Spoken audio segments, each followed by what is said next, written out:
নমস্কার, জয় মাতারা। আমি অ্যাস্ট্রো হিমাংশু ভাগ্যের দুয়ার থেকে আপনাদেরকে জানাই আন্তরিক শুভেচ্ছা, ভালোবাসা। যদি কোনো জাতক জাতিকাদের হাতের এই ভাগ্যরেখাটি আপনারা লক্ষ্য করতে পারছেন, এই ভাগ্যরেখা দেখুন এই মণিবন্ধের শেষ প্রান্ত থেকে একদম শনির ক্ষেত্র পর্যন্ত চলে গেছে, কিন্তু ভাগ্যরেখাটি কিন্তু খুবই ভালো একটা প্রমিনেন্ট ভাগ্যরেখা। কিন্তু দেখা যাচ্ছে এই ভাগ্যরেখার যে শুভত্ব সেটা কিন্তু এখানে একদমই নষ্ট হয়ে গেছে। তার কারণ কি, এই ভাগ্যরেখা থেকে দেখুন এই নিচের দিকে ছোট ছোট শাখা রেখাগুলি দেখুন নিচের দিকে নেমে এসছে।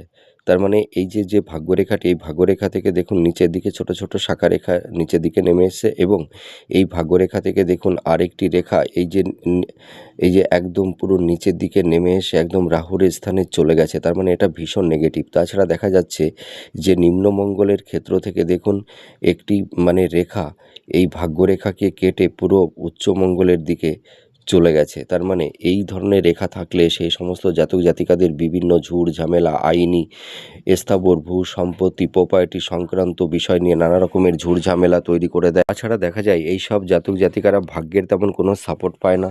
তার মানে এই যে ভাগ্যরেখাটিকে কেটে দিয়েছে, ঠিক আছে, তার মানে এরা ভাগ্যের সাপোর্ট পায় না, ভাগ্যহানি এবং কর্মক্ষেত্রে নানা রকমের বাধা বিপত্তি স্ট্রাগেল এদের লাইফে তৈরি হয়। এদের কর্মজীবনে এদের কোনো কনসিস্টেন্সিটা থাকে না, ধারাবাহিকতা থাকে না, আপস অ্যান্ড ডাউনের মধ্যে দিয়ে এদের জীবনে চলতে হয়। এরা শত পরিশ্রম করলেও কিন্তু সেই যতটা পরিশ্রম করে সেই পরিশ্রম অনুযায়ী কিন্তু ততটা এরা ফল পায় না। আপনারা মিলে দেখুন এই প্রেডিকশানটি কতটা ম্যাচ করছে। নমস্কার, জয় মাতারা।